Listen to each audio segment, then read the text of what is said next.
Hello, everybody. Welcome back to Boxing 365 for our latest episode of the next card in the deck.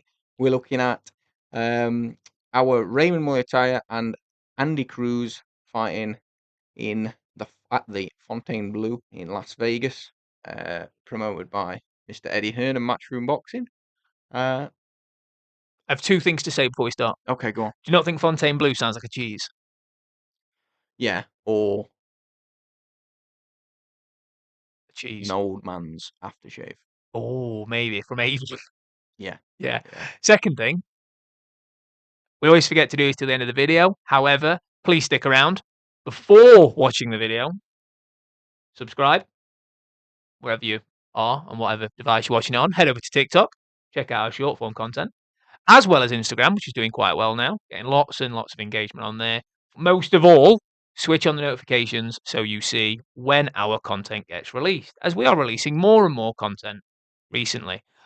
Other than that, we can now get on with the main talking point, which is the main event. Yeah. I think that Muratalla and Cruz. Yeah, no, I thought it was your bit. Yeah, I already said that. Yeah, I know you did. Good fight, innit? It is. World title on the line. World lightweight title on the line. I mean, you'd look at it and go, "There's an." I don't know what the bookies say. Do you know what? I don't know. But what I was saying to you, by the way, is I was watching a podcast the other day. I know, not our own. And they had his phone out. And I was like, you know what? I'm always really conscious about the fact that I need to know it. I need to know it in my head so I don't look like an idiot. The realism of it is, I am a bit of an idiot. Yeah, but I mean, it definitely looks better without having my phone. However, I am now on Sky Bet. don't show everybody Sky Bet. Bet responsibly. Yeah, gamble responsibly. I say gamble. When the fun stops. When the fun stops, yeah. We're not sponsored by Sky Bet at all. Not yet. Not yet. But I am. Did you know Teofimo Lopez is a 3-1 underdog? Just be quiet. Sorry. This, for anybody who doesn't have anybody around that has ADHD, is a classic example of ADHD. This episode has started horrendously, but we are going to find out what the odds are. Raymond Muratalla is a 2-1 underdog. 2-1. That's it. Yes, I finally got to where I needed to. He's a 2-1 underdog. Yep. Against a man who's in his 7th fight. This will be his 7th fight. That's just mind blowing, isn't it? It is. It is. But Andy Cruz, right? To be fair to him, Andy Cruz is very special. One of the greatest amateurs of all time. Really? I haven't actually looked that much at Have you not? Have you not read my notes? Not yet, no. Okay, well, I'll give you an idea. So, a couple of quick things. If Andy Cruz wins this fight, he will be the second fastest to a world title in terms of fights fought, not period of time necessarily. Yeah. Only behind Lomachenko, which was his 3rd fight. 3rd. That is mental. Lomachenko was crazy. And some kid from Hwang Surin is his last name. He won the WBC featherweight belt, I think. He's from like South Korea, I think, or somewhere of that nature. Yeah, like Andy Cruz is phenomenal. Olympic medalist. Yeah, Pan America Games, like. Yeah, I've got to say, I think we talked about it when it first got announced and said, what an opportunity. And obviously it's his hardest fight so far by some margin, but the fact that he's the bookie's favourite? Bookie's favourite, yeah. Just bizarre, isn't it? Really? You don't see it very often. And I still think 2-1. I think that's harsh. I'd have it even. I'd probably. I mean, I'm not a bookie. The bookies always win, but I'd be looking at evens for me with that. I'd be thinking realistically. You've got the experience of Muratalla from a world championship point of view. I know this is technically his first world championship fight because obviously he was upgraded. You also don't necessarily see that every excellent amateur becomes an excellent pro. So we've got Muratalla who's proven himself as a pro, or in the process of proving himself. I think he's had a few good fights already. Yeah, he's beat a few decent opponents. Like you say, Abdullayev, who he beat for the interim title, but also tough fighters like Tevin Farmer, who Really don't good. really lose to poor opposition. No, never. So you're thinking, he's better in tough opponents. So he's well, obviously world champion. So Yeah.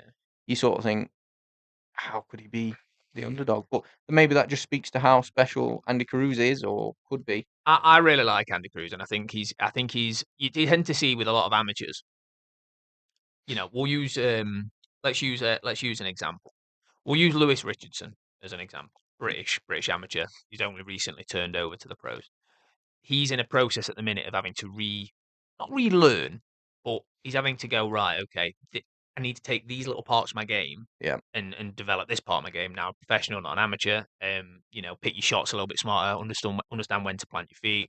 You're fighting over, even to begin with, 6 and 8 rounds, yeah, not fighting over 3. Andy Cruz, its first fight was at 10 rounds for the IBF International belt, which, yes, fine, isn't a real belt. It's a ranking title, but immediately looked like a professional. He mm, hasn't reskilled. He's not in a process of learning. He has taken everything he learned as an amateur and just seemingly went, that's what I need to bang in there. A little bit of a cocktail, a little bit of salt, whatever. Amazing. yeah. Phenomenal. And you look at some of his opponents coming through. Giovanni Straffen, for example, I probably just murdered that pronunciation, but he was 26-4, tough guy, fought at a decent level. Second fight, stopped him. Yeah. Andy Cruz is an exceptional talent, and I'll be honest, I back Andy to do the Do you business. think? Yeah. I mean, if he did, where would he be looking next? Do you think? God. I mean, you've put down the lightweight champions, one of which is there's a warrant out for his arrest. So I don't know how I'd there's a warrant for probably, his arrest, but surely we know where he is. yeah, He's in you his think big so? house, Yeah, being a little dick. yeah, Do you know what I mean? exactly, exactly, No exactly. disrespect, Tank, but just hand yourself in and stop hitting women. Yeah, probably, Allegedly. allegedly. Allegedly. Yeah. Of course, then there's Shakur and our youngest current world champion, Abdullah Mason. So Shakur, I think's a no-go. So because he's probably gonna. I think if he beats Tio, I think realistically, depending on how he feels at the weight, will stick around at 140. He might, to be fair, he may very well come back down Mm, and go, I want to clean up at 135. Because let's be honest, you look at Tank's obviously going to be doing his own thing, but that fight's always been talked about as a huge opportunity, a huge pay per view fight. So I don't know. There's a lot of ifs, buts, and maybes at the minute, and I think it'll be what's coming into place. The winner, unifications. We say it all the time. When you get a world title, yes, you're gonna have your mandatories. Yes, you're gonna want your homecomings, your voluntary defences, yeah, and all that sort of stuff. And look, I love that because it gives fighters a little bit lower down the rankings an opportunity to fight for a world title. Not always deserving, but it's part of the sport. Unify. You've won one. Go and win the others. Go unify. Don't prove you're the best of that governing body. Prove you're the king of the division. yeah, And I think that's where Andy Cruz, I think, needs to look next and go, right, you know what? I think the Abdullah Mason fight, by the way, phenomenal. yeah, 2 elite technicians, 2 phenomenal amateurs in their own right. One obviously in the seniors, yeah. one obviously as a much younger amateur. But just yeah, why not? Mm. If do you think that Andy Cruz, you've said already, is one of the best amateurs ever, Yeah. and he's going to be competing for a world title in his seventh fight? Yep. Could he be one of the best? Not just for that division, but could he be one of the greatest? It's always hard, isn't it? Because there's been a lot of talk about I would say time's not necessarily on his side. no. That's the He's biggest 30, is he thing. 30? He's 30. So that's the Yeah. biggest thing is the time to build your legacy. Like what's it called though? Isn't it? It's only like you look at like Loma and Usyk, they turned quite late. Yeah, but that's what I'm saying is to be that He'd have to memorable fighter, you're gonna have to go and do exceptional he'd have to things. he'd have to clean up quickly. So he'd Yeah, have to look at realistically, he'd have to look at unifying at lightweight. I'd want to see him unify. I'd want to see him. I think he's big enough that jumping up to the 140s, I think it's doable personally. It's really tough. It's really tough. Can he? Yeah. Will he? I'll be honest, I don't know. Yeah. I'm going to sit on the fence. Still a bit of an unknown. Yeah, well, this is it. You would never be talking about this with a fighter, really, that's 7-0. Raymond Not particular. Muratalla as well. Let's just give a bit of credit to the guy that's, I say we, No, not all. me, because you, to be fair, I've said he should probably enter as the favourite. He's very good. He's tough. Yeah. He's fit as a fiddle. Yeah. Fit as a fiddle. Really good fundamentally. He's not. I wrote a term in here when I did the notes. And Functional over flashy. functional over flashy. Sometimes we go, is it style over substance? This time it's substance over style. Yeah. Muratalla is very good, and we'll see that. Andy Cruz has got all the ability in the world, but he has never fought anyone at this level. This is a still, even for someone of Andy Cruz, and considering he's fought good opponents throughout his career, even from the very first one, this is still a massive step. Same as we saw Dalton last weekend. The step from someone like Jose Zepeda, who we agree is a fringe world fighter, that step from that to Subriel Matias, that step is still huge. Yeah. We'll learn a lot more on Saturday. 100%. Brilliant. Right, we'll move on a little bit now then to a couple of the other fights. So Khalil Coe and Jesse Hart. Good fight this, Yep, 10 rounds for the WBC USA light heavyweight title. So do you want to know some interesting ones, seeing you've not read any of the notes I made for us? Interesting ones, what? And some interesting things about it. I was absolutely not into this fight when I first started writing it up and I first saw it. Well, when did you want me to read the interesting things? I don't know, right now. Okay. So now that we've started talking about it. Yeah. Is that unreasonable? Punch your head in. Right. So I was absolutely not into the fight. I thought, oh, a guy, inactive, getting on. Yeah. But I'll let you talk through the note. But there's some. He's fought Gilberto Ramirez or Gilberto Ramirez twice. Coming close twice. Has he? Yeah. That's just reading. I I remember reading that. I thought that there was because we've talked about him before, didn't we? He was on my list for Who? Khalil Coe. Khalil Coe hasn't fought Gilberto Ramirez. No, you weren't talking about that a minute ago. This is so ADHD today. It really is. It really is. You're really struggling. Right, let's start then. So Jesse Hart, 31-3. He is 25 stoppages. Yep. Getting on a bit now, 36. Yep. 6'3". Yep. 2-time world title challenge against Gilberto Ramirez. There we go. Although it says 2 separate occasions, one in 2017, correct, where he was dropped in the second. Yeah. That was the difference on the cards. Correct. 2018 a little bit closer. Yeah. Andy fought Joe Smith Jr., who ended up being a world champion. He did. Also. Yep. So he's a serious fighter, like you say, other than the fact that he's going through a period of been through a period of inactivity. Yeah, he's a little bit over a year and a half at this point. Yeah. He's a good caliber opponent. He's good. And one of the things that I wanted to sort of talk about, and the reason I got quite excited about the fight when I was reading about it, is Khalil Coe has had some real issues from a discipline point of view. Not took the sport particularly seriously. We saw against Manuel Gallegos that he completely just decided he wasn't going to follow any sort of nutritional advice. Got stopped. Yes, came back and avenged it in style. Stopped him 2 rounds earlier than he was stopped. So, statement, and I respect that. But when you see a fighter that loses because of that discipline, the next fight, you always tend to find that they pull the socks up. Yeah. Whether he then loses it again. Because character steps in. People's character, unfortunately.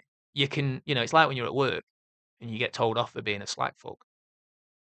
You'll pull your socks up for a day. Yeah. And you crack on for a week. And people go, yeah. And then the leopard's spots start to show again. Yeah, exactly. The paint wears off and, the wallpapering of the cracks and all that sort of stuff. It happens. And we'll learn a lot in this. Jesse Hart is an experienced campaigner who, yes, is coming in with a bit of an activity, not fought at a particularly high level for a while, but he's going to be tough.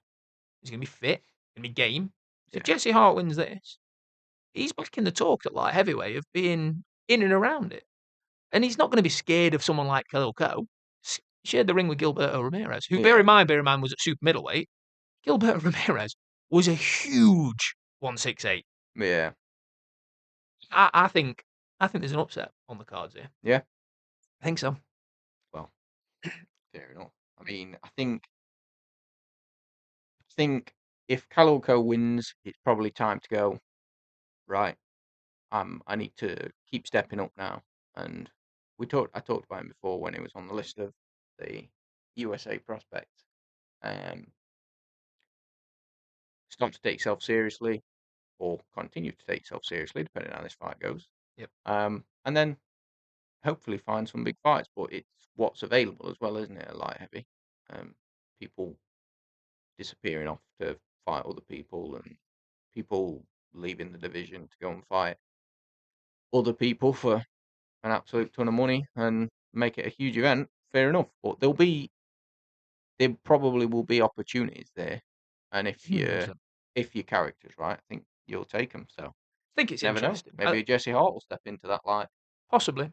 My point was I was going to get to was going to ask you. Sorry, is he's been maxed quite hard Yeah. early in his career. And what I was going to say is that have we? Do you think I'm not here to call matchrooms matchmaking? Are we? Do we need to take a little bit longer? He's not young, but he's got a little bit of time still. Mm. Do we need to step it back? Let him, I don't know, maybe get into this, right, you need to take yourself seriously at this level. I don't know. I mean, they know it better than I do. Maybe it's let's give him serious opponents and hopefully that will Wake him up. wake him up to Yeah. go, right, this one I've got to really put my foot on the gas. I've got to get out and do that extra mile on the run. Yeah. You know, all them things that boxers talk about. Yeah. I I think mean, I hate coming in here because in the winter it can be quite cold. It's not cold right now, it's I warm hate coming actually. in here as well. I hate coming in. I just It, hate coming in here, and I don't know what it is. I can't think. I can't put my finger on it. you can't. It's It's just too far just too away. far away. But yeah, I mean that's another good fight on the card. Great fight, yeah. Um, and then also a sort of a gem really on this. A bonus. Yeah, gem Yeah. on this card is Israil Madrimov and Luis Salazar. Um, Madrimov has been well, he's been unlucky in his last two. Really, I say unlucky. Yeah, I He's think lost, yeah, but I think he lost I both. think that he fought Terence Crawford, and I mean, what are you going to do? And he actually probably gave Terence Crawford one of his toughest fights. Yeah, agreed, 100%. I think it was fairly close. I think that fight Yeah. was closer than Crawford Canelo. Oh, 100%. So Madrimov made a good account of himself, but then he went and lost to Virgil Ortiz. Virgil Ortiz. Yeah, and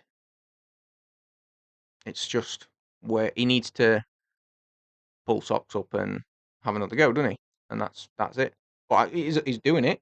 He's getting out there and hopefully pick up a win and maybe get back to the right side. Of the The wing, right side of the of getting himself back in the wing column, as they'd yeah, say. yeah. Get back in the green He's and good, Madrimov. very good. I really do rate him. I Yeah, do rate him a lot. And again, a fighter that was early in his career. I think it was only his 11th fight. His fight against Crawford. well, yeah. It's only 13 fights in, so yeah, So yeah, crazy. And you know what? Credit to him. I think he needs a couple, not necessarily confident fights, but I think it's always handy to get the wins under your belts. yeah. I think he needs this one, which should be relatively routine. Record aside, it's quite heavily padded. Mm, Possibly a couple of others. I think I have put a name. I think he drew in his last outing with, not in his last outing, but his last outing with Michelle Sorrow. yeah, So he won the first one, and then they drew by technical. It was a technical decision. I think it was a cut. Highly ranked. Sorrow's on a 3-fight win streak, yep, three knockouts in a row. Maybe run that back, and yeah. then Potentially, possibly maybe go for something like an Erislandy Lara. yeah. That'd be a good shout. To be fair, get a couple of wins back under your belt, put yourself back in the conversations for people with those world titles who've got to face challenges and Do you think he's see big what enough? comes Do out. you think he's big enough to step up to super middle? Uh, it's always hard to tell, isn't it? I think Yeah, yeah, no, I agree. Because Crawford looked quite well at super middle, and he you'd have never did. thought he would you? He did. He looked all right, and maybe he could, but I think we've talked about it before as well. It's not for everybody. Not everybody is gonna take their crusade across every weight division and become champion at every weight division. We don't see that. I miss the days where just being a world champion and Was defending enough. your belt. Like you look back over the history, and yeah, you've obviously have got the the kings of the sport that have done it in every division, and but you've got, and that's why Manny Pacquiao was so special because he was kind of a first that really went, I'm just going to do everything. Mm, But you look back and you've got, this week's been a big talking point. Prince Nazim Hamed, mm, the film Giant, giant. was out, and he was a 5-time featherweight world champion. Mm, That's it. Now, to everyone now watching boxing that's boxing is going, so he never moved up, never moved down, like just featherweight. He dominated featherweight. yeah, He was the undisputed king of featherweight. Probably when did he win his first world title? 21. So he retired at 28. So he dominated for say 6 or 7 years. Johnny Nelson, most defense of his cruiserweight title, joint top with whoever it was. I can't remember. The name will come to me. mm, But again, defended his title 13 times on the bounce. Nobody was disputing who at the time was the king of the cruiserweight. And I think sometimes we miss that in boxing. yeah, Everyone's so eager to go, right, I've done it here. Done it here. Let's do it again. Let's do it again. Like yeah, instead of going, you know what? I was from the point I won my world title, no one at my weight touched me. yeah, And as you get older, maybe move up. I don't know. It swings and roundabouts because I love a multi-weight world champion as well, yeah. so I'm a bit of a hypocrite. That's what I was going to say. It's tough, isn't it? Because you'd like both. There'd be no perfect way to do it really, because you'd essentially be wanting somebody to get to a world title, win the world title, unify the division, defend their belts once, twice, then move up, win Yeah, some I titles, know. unify, defend the belts once, twice, move up. I And know. it's like realistically, Time just isn't there, is and it? also we know politics of boxing, Yeah, hurdles and stuff like yeah, that. It I get gets in that. the way. It gets in the way. But quick mention of Salazar's opponent. He's Oh yeah, 32 years old. He has got a loss on his record to Kevin Johnson, where he was stopped in an 8-round contest at super lightweight. Bit of a jump, really, for Salazar, changing weight, but maybe massive jump. you don't see it often, but he might find that it suits him better and it's what he wants. Has he jumped from 130? 148 was his last weigh-in Yeah, that's it. when he Yeah, fought Angel Perez. he's at 160. But look, we'll see how he looks on the night. He might cause the upset. Don't see it, but you never know. You never know. We have got one more fight to discuss. One more fight. One more fight. Don't worry, it's a quick one. And another person who appeared on our Prospects. prospects for USA. If you've not already watched that video, check it out. It's still on YouTube. Go back to it. Maybe I'll put a card in here if I can be bothered. If not, just go and look for it. It's pretty easy. Pretty easy. There's a list. Amari Jones versus Jerome Baxter, 6 rounds at super welterweight. Obviously, Omari Jones being one of our USA prospects. He's 4-0. He's only 23 years old, 6'1". Big, really, for He is. what for the. He'll fill out though, won't he? Yeah, He'll not stick around, I don't think, at that weight for very long. yeah. Never really fought any bums in his career already. Tough enough opponents. Tough, early career. I'm talking. He's not been put in there with somebody who's 10 and 604. He's actually fighting winning records. Baxter also early in his career, 7-0. But he's a bit older now, 31 years old.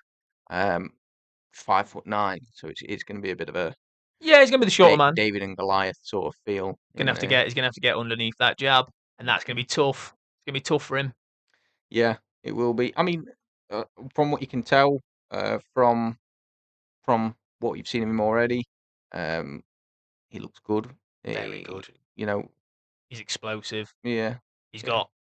got a phenomenal jab. Superb, quick, snappy, very relaxed. Your sort of style. Counter punching in the gaps. Just he's phenomenal. And look, he's fought okay opponents. This guy is an okay opponent. I don't know how good Jerome Baxter is. I've not watched any of his fights. However, he has caused an upset previously. Yep. Against. Go on. Igor. No. Ivan. Ivan. Yeah, Ivan Danchi. Dancha. Yes, I knew it. Sort of. Yeah, he caused the upset there. At the time, he was 6-0. Ukrainian national champion, won titles throughout regionals, international, well respected. Came in there, was meant to be a winning record opponent, nice little sort of leapfrog opponent type thing. And he stopped him. So he's caused an upset before. He's definitely not coming here to lose. Not No. at 7-0. This is his opportunity to show Matchroom. Do you want an American? Yeah. Well, not a prospect, but do you want an American fighter on your bill? Yeah. Give me a chance. I think the thing is, he seems tough. He seems game. So if he's going in there against Omari Jones, who's just 4 wins, 4 knockouts, looking good, looking like a hot start to his career, should be tough. Should be a test, and that's what he needs. But the right level of test, nothing too crazy. Nothing too crazy this early. But he himself, Omari Jones, is another fairly decorated amateur, Olympic bronze, IBA world silver, and senior elite national champion. So when you think about, we've talked about another elite amateur on the card already. He's he's up there really. He's done his part. So beat Baxter and then, World titles. well, not necessarily world titles. That would be particularly impressive. That would be his 6th. It would, and So that'd be a hell of a yeah, jump. That'd be yeah. a much bigger jump than Andy Cruz's. Yeah. So I think start to pedal through those gears a little bit, see what comes up next. Yeah, But it's a good little card, yeah, I know you mentioned as well that a potential opponent for Jones, if he gets through this Baxter banana skin, is Eric Tudor, who's another young Yeah, American. so when Eric Tudor, for anyone who doesn't know him, got a prospect in his own right still, but he has suffered 2 losses now, unfortunately, in his career. Good fighter, but he's trying to get himself back in the limelight a little Mm, bit. And I just think, look, maybe not next. That might have been a bit early for me because he has had, I think, 16, 17 fights now. But I think in maybe a couple of fights, it's a really good opportunity. All American clash. Eric Tudor, last time I checked, was still with Golden Boy, but Golden Boy gets sued all the time. mm, Have you heard Virgil Ortiz Jr. suing Golden Boy for not making the Boots Ennis fight? really? Yeah. Some After all of mate, fucking I Oscar know. De La Hoya's parroting on about Mate, Ortiz being avoided I and know, I know. And then like the whole Ryan Garcia thing and Canelo hates him. At this point, I'm actually at the point where it's like, you know what?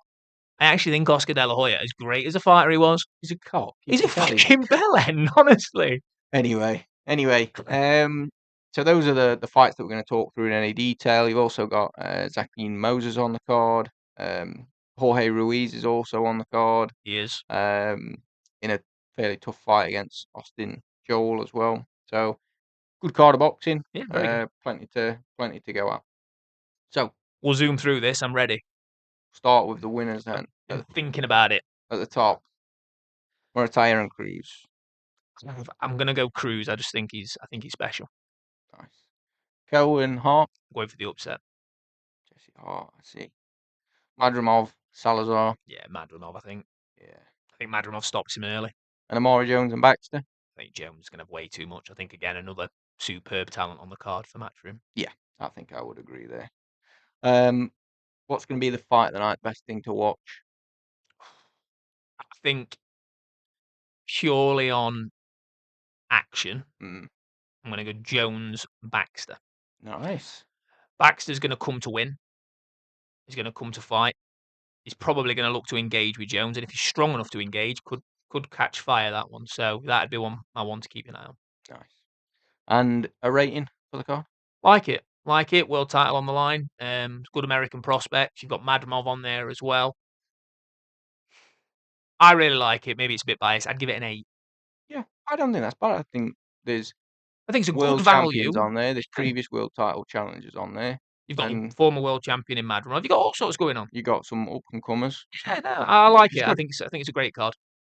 Good. So, as far as AI's predictions, Andy Cruz to win by decision. Yep.